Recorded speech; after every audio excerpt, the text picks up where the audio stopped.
Hello friends, welcome to my channel. तो चलिए आज देखते हैं PSIR से संबंधित 10 प्रीवियस क्वेश्चन। ठीक है, तो जो हमारे चैनल पे नए हैं चैनल को सब्सक्राइब जरूर कर ले ताकि आपको नोटिफिकेशन जो है वो मिलता रहे। ठीक है, तो आइए देखते हैं आज का पहला क्वेश्चन। पहला क्वेश्चन,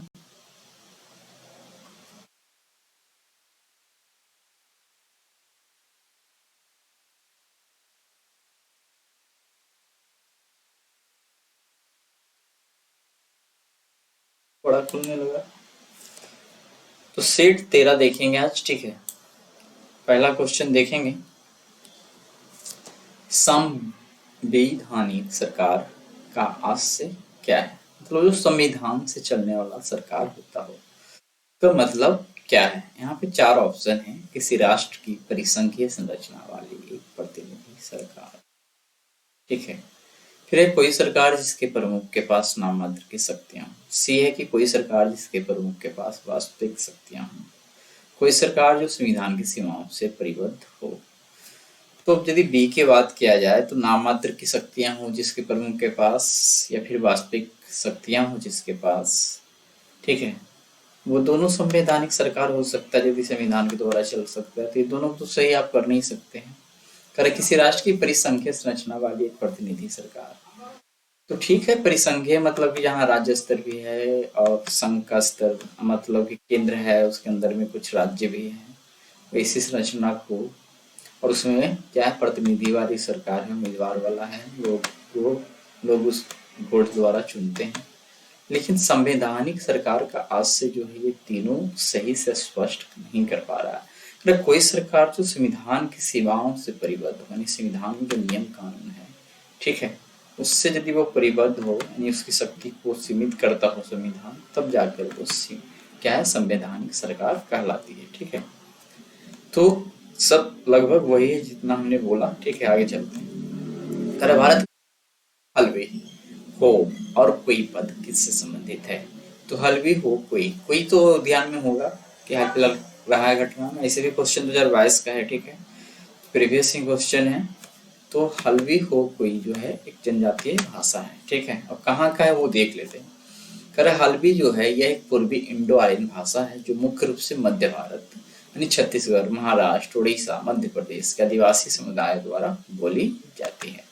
हो यह एक ऑस्ट्रो एशियाटिक भाषा परिवार की मुंडा शाखा की एक भाषा है जो मुख्य रूप से झारखंड, उड़ीसा और पश्चिम बंगाल के हो आदिवासी समुदाय द्वारा बोली जाती है। कोई कर यह एक दक्षिण मध्य द्रविड़ भाषा है जो मुख्य रूप से उड़ीसा के कद या कौंध आदिवासी समुदाय द्वारा बोली जाती है। ये तीनों भारत की विभिन्न जनजातियों द्वारा बोली जाने वाली भाषाएं हैं।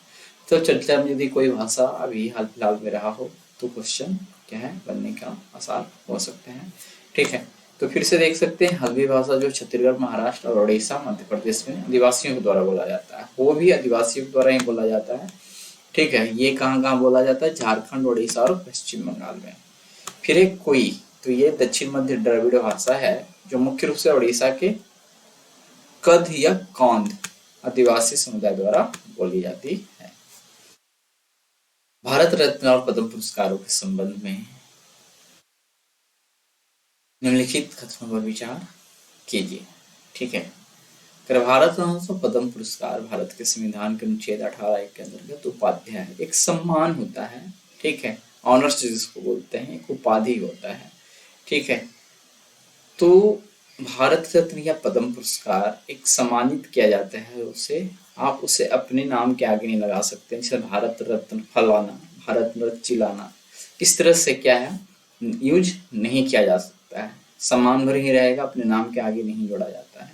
और जब नाम के आगे जोड़ा जाता है तो गांव घर में देखिएगा, ठीक है, लोग किसी को किसी उपाधि से, वो ऐसे ही सरकार कोई उपाधियां किसी को नहीं देती है, सिर्फ सम्मान। तो पहला कथन क्या है? गलत हो जाएगा। वर्ष 1954 में प्रारंभ किए गए पद्म पुरस्कारों को केवल एक बार निलंबित किया गया था। तो 1954 में तो ठीक है, ये शुरू हुआ था 2 बार, एक 92 से 97 है, एक शायद 85 से 87 के बीच। ये फिर वो डेट पहला वाला जो बता रहे हैं वो देखते हैं क्या है, लेकिन 2 बार ये हुआ था, तो ये भी गलत है। किसी वर्ष विशेष में भारत रत्न पुरस्कारों की अधिकतम संख्या 5 तक सीमित है।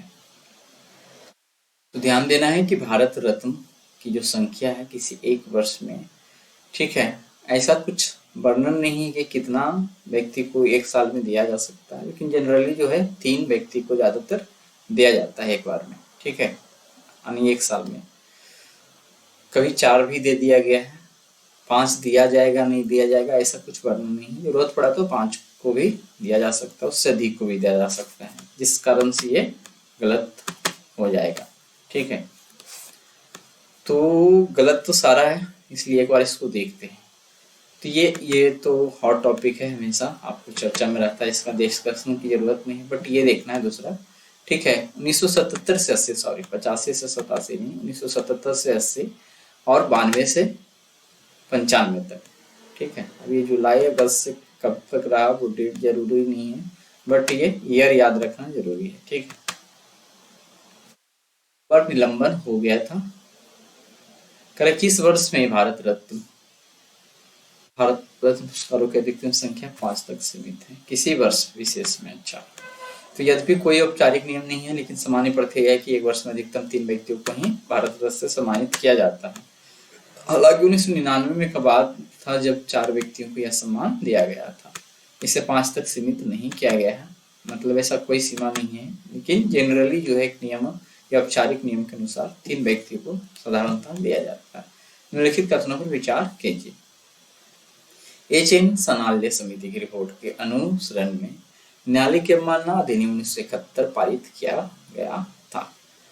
तो न्यायालय की अवमानना अधिनियम 1971 में पारित किया गया था, ये सही होना चाहिए। कर भारत का संविधान उच्चतम न्यायालय और उच्च न्यायालय को अपनी अवमानना के लिए दंड देने हेतु शक्ति प्रदान करता है। शायद ये 129 और 215, ठीक है। 129 जो होगा वो उच्चतम न्यायालय के लिए है, ठीक है, और अनुच्छेद की बात हो रहा है, और 215 जो है अनुच्छेद उच्च न्यायालय में वर्णन है। कर भारत का संविधान सिविल अवमानना और आपराधिक अवमानना को परिभाषित करता है। तो आपराधिक अवमानना हो या सिविल अवमानना हो, इसको परिभाषित करने का काम यहाँ पे ध्यान देना है, भारत का संविधान जो है नहीं करता है, ये कोर्ट से रिलेटेड ही अधिनियम है, ठीक है। और वो कोर्ट यानी कि बोल सकते हैं न्यायालय से संबंधित है, न्यायालय के पास ही है, उसके अनुसार इसको परिभाषित किया गया है, ना कि संविधान करता है। पर भारत में न्यायालय की अवमानना के विषय में कानून बनाने के लिए संसद में शक्ति नहीं थे, तो ये कथन क्या है, सही। केवल 2 और 4 सही है, 3 यहाँ पे तो गलत है, तो जो गलत है वो ही देखते हैं। कर भारत का संविधान सिविल अवमानना और आपराधिक अवमानना को परिभाषित करता है, ये कथन गलत है। संविधान अनुच्छेद 129 और 215 अवमानना के लिए दंडित करने की शक्ति तो देता है, लेकिन यह सिविल अवमानना और आपराधिक अवमानना को परिभाषित नहीं करता। इन दोनों प्रकार की अवमाननाओं को यदि परिभाषित करने की बात आए तो न्यायालय की जो अवमानना अधिनियम 1971 है, जो शुरू में हमने देखा, ठीक है, यहाँ पे न्यायालय की अवमानना अधिनियम 1971, इसमें परिभाषित इसको किया गया है, ठीक है। आगे की भारत के संदर्भ में निम्नलिखित कथनों पर विचार कीजिए। सरकारी विधि अधिकारी और विधिक फर्म अधिवक्ता के रूप में मान्यता प्राप्त है। क्या बोल रहा है, सरकारी विधि अधिकारी और विधिक फर्म अधिवक्ता के रूप में मान्यता प्राप्त है, किंतु कॉर्पोरेट वकील और पेटेंट न्यायवादी अधिवक्ता की मान्यता से बाहर रखे गए हैं। तो यहाँ से यहाँ तक कथन तो सही है, ठीक है, लेकिन किंतु कॉर्पोरेट वकील और पेटेंट न्यायवादी अधिवक्ता की मान्यता से बाहर रखे गए हैं, डायरेक्ट बोल दिया है, जिस कारण से ये गलत हो जाएगा। ये रजिस्ट्रेशन पर निर्भर करता है कि इन्होंने, ठीक है, रजिस्ट्रेशन करवाया है कि नहीं, ठीक है, तो अधिवक्ता वो कहलाएंगे, अन्यथा नहीं कहलाएंगे। तो डायरेक्ट यदि लिख दिया गया कि मान्यता से बाहर रखे गए हैं, इस कारण से इसको क्या है, यूपीएससी ने गलत रखा है। विधि परिषद बार काउंसिल को विधिक शिक्षा और विधि महाविद्यालय की मान्यता के बारे में नियम अधिकाधिक करने की शक्ति होती है, तो ये कथन दूसरा क्या है, सही है। केवल यहाँ पे 2 कथन क्या है, सही है, ठीक है। आइए देखते हैं, तो क्या है सरकारी विधि अधिकारी, हाँ यहाँ पे कथन गलत क्यों है ये देखेंगे। सरकारी विधि अधिकारी जैसे महान्यायवादी, महाधिवक्ता, लोक अभियोजक अधिवक्ता होते हैं और उन्हें अधिवक्ता के रूप में मान्यता प्राप्त है। तो विधि फर्म स्वयं अधिवक्ता नहीं होती है, वे व्यवसायिक इकाइयां हैं।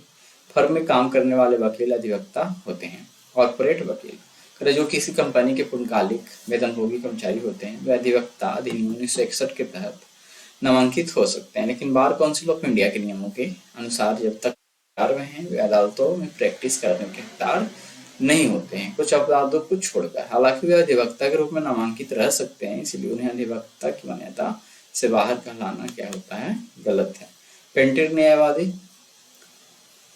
अगर यदि कोई पेटेंट न्यायवादी अधिवक्ता अधिनियम के तहत नामांकित वकील है तो वह एक अधिवक्ता है, भले ही वह पेटेंट कानून में विशेषज्ञता रखता हो। अगर कुछ पेटेंट एजेंट गैर वकील भी हो सकते हैं, अगर पेटेंट अधिनियम के तहत पंजीकृत है लेकिन वकील पेटेंट न्यायवादी अधिवक्ता की मान्यता से बाहर नहीं है। संक्षेप में अधिवक्ता की मान्यता अधिवक्ता अधिनियम 1961 के तहत राज्य विधिज्ञ परिषद स्टेट बार काउंसिल में नामांकन पर निर्भर करती है। अगर कॉर्पोरेट वकील और पेटेंट मामलों के वकील जो नामांकित हैं अधिवक्ता माने जाते हैं, भले ही उनके प्रैक्टिस करने के अधिकारों पर कुछ प्रतिबंध हो, विशेषकर कॉर्पोरेट वकील के मामले में। तो ये तो ठीक है। अधिवक्ता अधिनियम 1961 की धारा 7(1)(h) और 1 के तहत बार काउंसिल ऑफ इंडिया को भारत में विधिक शिक्षा को बढ़ावा देने और उसके मानक निर्धारित करने और 19 विश्वविद्यालयों महाविद्यालयों को मान्यता देने की शक्ति है, जिनकी कानून की डिग्री अधिवक्ता के रूप में नामांकन के लिए योग्य मानी जाएगी। बीसीआई इस उद्देश्य के लिए विश्वविद्यालय और कॉलेजों में निरीक्षण भी कर सकती है। निम्नलिखित कथनों पर विचार कीजिए। किसी संविधान संशोधन विधेयक को भारत के राष्ट्रपति के पूर्व सिफारिश की अपेक्षा होती है। कितने कथन सही है यह बताना है। अगर किसी संविधान संशोधन विधेयक को भारत के राष्ट्रपति की पूर्व सिफारिश की अपेक्षा होती है तो ध्यान देना है, संविधान में संशोधन करना होता हो तो राष्ट्रपति के पूर्व अनुमति की जरूरत नहीं पड़ता है। अगर जब कोई संविधान संशोधन विधेयक भारत के राष्ट्रपति के समक्ष प्रस्तुत किया जाता है तो भारत के राष्ट्रपति के लिए बाध्य कार्य है कि वे अपनी अनुमति दे, तो ये कथन सही है। अगर संविधान संशोधन विधेयक लोकसभा और राज्यसभा दोनों द्वारा विशेष बहुमत से पारित होना ही चाहिए और इसके लिए संयुक्त बैठक का कोई प्रतिबंध नहीं है, तो ये भी सही होना चाहिए। यहाँ पे केवल 2 और 3 सही है, पहला गलत है।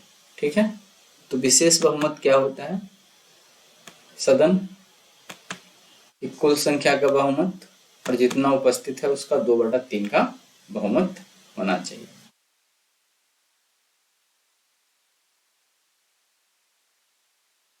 ठीक है, कर संविधान संशोधन विधेयक संसद के किसी भी सदन में, लोकसभा या राज्यसभा में प्रस्तुत किया जा सकता है। इसके लिए राष्ट्रपति की पूर्व अनुमति या सिफारिश की आवश्यकता नहीं होती है।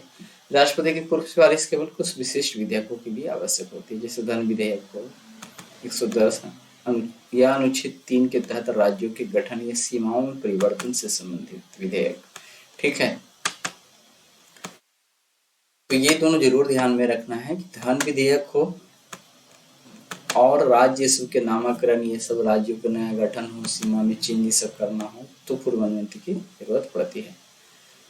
दूसरा कथन भी क्या था? सही था। 24वें संविधान संशोधन अधिनियम 1971 ने अनुच्छेद 368 में संशोधन करके यह अनिवार्य कर दिया था कि जब कोई संविधान संशोधन विधेयक निर्धारित प्रक्रिया के अनुसार पारित होकर राष्ट्रपति के समक्ष प्रस्तुत किया जाता है तो राष्ट्रपति उस पर अपनी सहमति अवश्य देंगे। वे न तो सहमति रोक सकते हैं और न ही विधेयक को पुनर्विचार के लिए वापस भेज सकते हैं। संविधान संशोधन विधेयक लोकसभा और राज्यसभा दोनों द्वारा विशेष बहुमत से पारित होना ही चाहिए और इसके लिए संयुक्त बैठक का कोई प्रतिबंध नहीं है, तो ये कथन भी सही है। ठीक है, थोड़ा देख सकते हैं कि संविधान के अनुच्छेद 368 के तहत संशोधन विधेयक को संसद के प्रत्येक सदन द्वारा अलग अलग पारित किया जाना आवश्यक है। इसके लिए क्या है? सदन की कुल सदस्य संख्या का बहुमत, majority of the total membership of the house, तथा सदन में उपस्थित और मतदान करने वाले सदस्यों का कम से कम 2/3 बहुमत आवश्यक होता है। यदि दोनों सदनों के बीच विधेयक पर असहमति होती है तो साधारण विधेयक की तरह इसके लिए संयुक्त बैठक संयुक्त बैठक का कोई प्रावधान नहीं है। ज्वाइंट सिटिंग अनुच्छेद 108 जो प्रावधान है वो नहीं है, तो ध्यान देना है। संयुक्त बैठक जो है साधारण विधेयकों में होता है। विधेयक को दोनों सदनों द्वारा अलग अलग विशेष बहुमत से पारित होना अनिवार्य माना जाता है। भारत का संविधान मंत्रियों को 4 श्रेणियों में अर्थात कैबिनेट मंत्री, स्वतंत्र प्रभार वाले राज्य मंत्री और उप मंत्री में वर्गीकृत करता है। तो जैसा कि ध्यान देना है, क्या है? राष्ट्रपति हो या प्रधानमंत्री है, ये सब के लिए क्या है?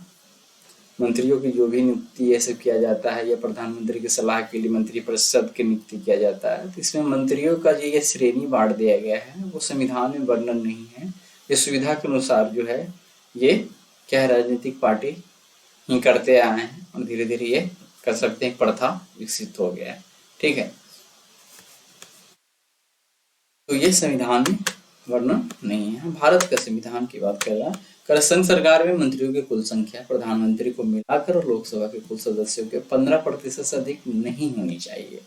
तो ध्यान देना है कि अभी 543 के आसपास है, तो 81 मंत्री से अधिक क्या है, नहीं हो सकता है। ठीक है, 542 या 43 जो भी है, तो ये क्या है, दूसरा कथन सही है, पहला गलत है। ठीक है, आपात की गोद घोषणा का ये लगता गलत चिपका दिया क्या।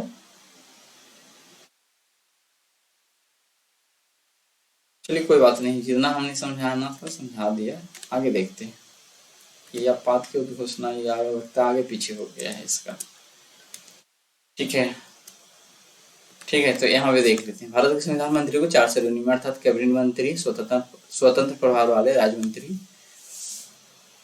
और उप मंत्री में वर्गीकृत करता है। यह कथन गलत है। भारत का संविधान विशेष रूप से अनुच्छेद 74 और 75 केवल मंत्री परिषद और प्रधानमंत्री को उल्लेख करता है। ये मंत्रियों को कैबिनेट मंत्री, राज्य मंत्री, यानी राज्य मंत्री में स्वतंत्र प्रभार वाला भी होगा, राज्य मंत्री और मंत्री के रूप में वर्गीकरण नहीं करता है। ये वर्गीकरण सरकारी कामकाज की सुविधा और राजनीतिक परंपराओं पर आधारित है, न कि संवैधानिक प्रावधान पर। ठीक है, ये 15% से अधिक नहीं होनी चाहिए। तो 91 संविधान संशोधन अधिनियम 2003 द्वारा संविधान में अनुच्छेद 75(a) के जोड़ा गया। इसके अनुसार मंत्रिपरिषद में प्रधानमंत्री सहित मंत्रियों की कुल संख्या लोकसभा के सदस्यों की कुल संख्या के 15% से अधिक नहीं होनी चाहिए।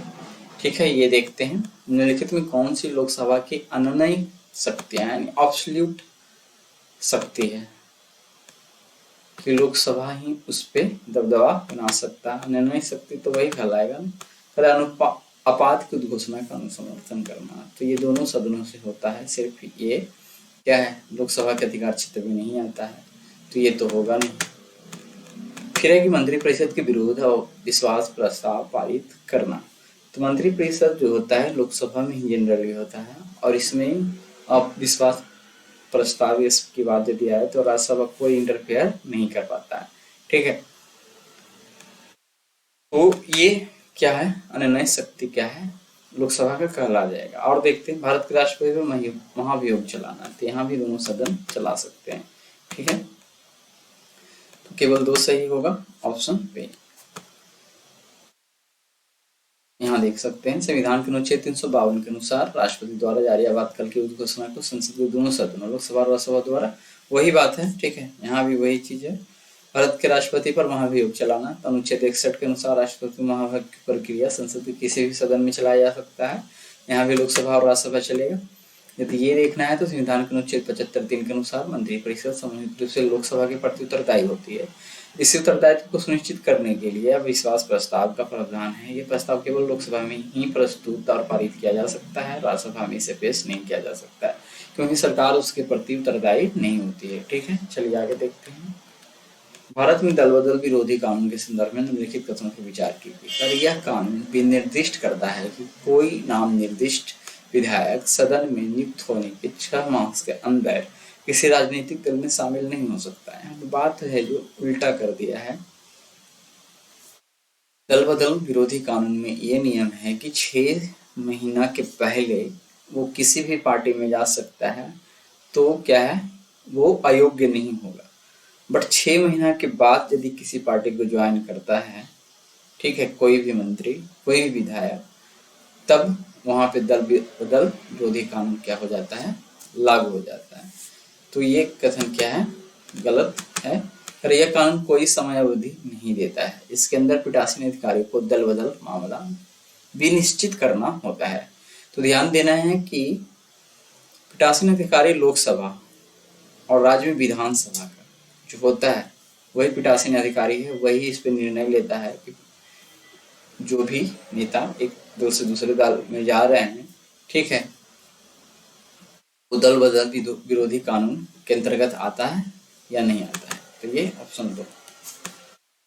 यह है 10वीं अनुसूची दल विरोधी कानून का पैरा 2-3 इसके विपरीत करता है। इसके अनुसार एक सदस्य जो सदन के लिए मनोनीत किया गया हो उसे अयोग्य घोषित कर दिया जाएगा यदि वो सदन में अपना स्थान ग्रहण करने की तारीख से 6 महीने की समाप्ति के बाद किसी राजनीतिक दल में शामिल होता है। इसका मतलब है कि उसके पास सदन में नियुक्त होने के बाद पहले 6 महीने के भीतर किसी राजनीतिक दल में शामिल होने का विकल्प होता है।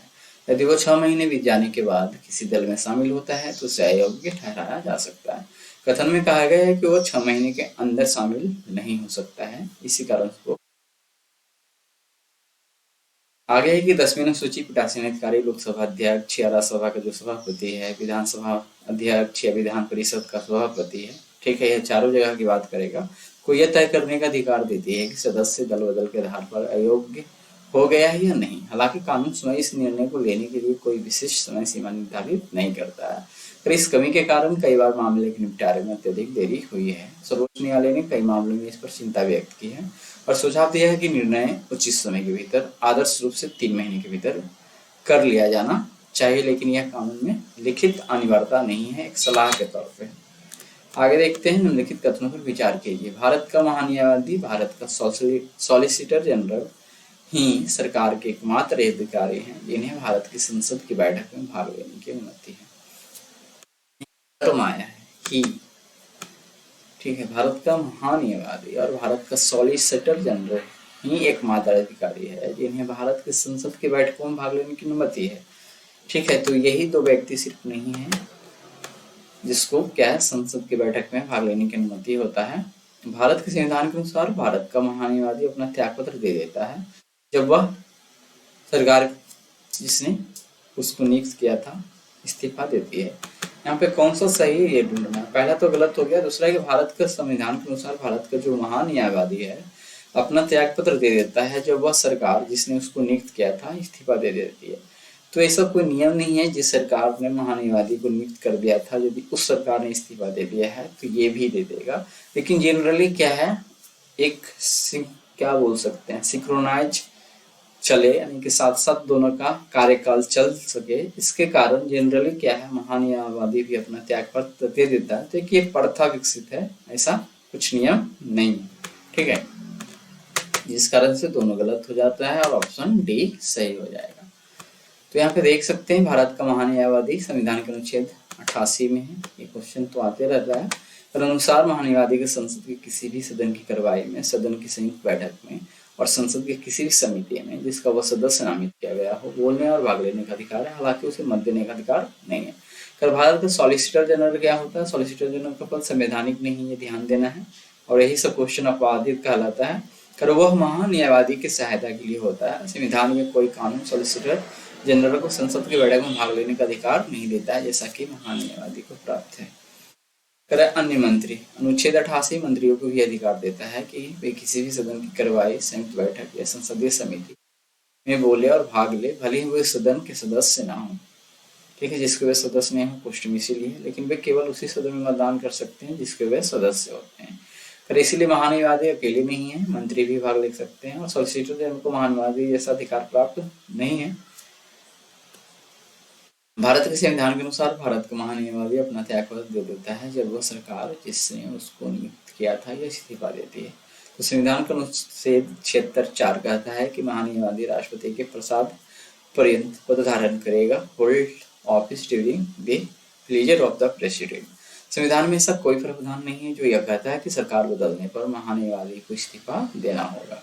हालांकि यह एक स्थापित परंपरा है, ठीक है, कि जब मंत्रिपरिषद बदलती है या इस्तीफा दे देती है तो महान्यायवादी भी अपना त्यागपत्र दे देता है, क्योंकि उसकी नियुक्ति सरकार की सलाह पर होती है और वह सरकार का मुख्य विधिक सलाहकार होता है। नई सरकार आमतौर पर अपनी पसंद का महान्यायवादी चाहती है, लेकिन यह आवश्यकता संविधान के अनुसार नहीं बल्कि एक परंपरा के अनुसार। इसलिए कथन गलत है क्योंकि यह इसी संवैधानिक आवश्यकता बताता है। तो इस प्रकार से आज हमने देख लिया PSIR का 10 क्वेश्चन, ठीक है। तो मिलते हैं कल इकोनॉमिक्स के 10 क्वेश्चन के साथ, ठीक है। तब तक हमारे चैनल पर बने रहे, वीडियो को देखते रहें। धन्यवाद।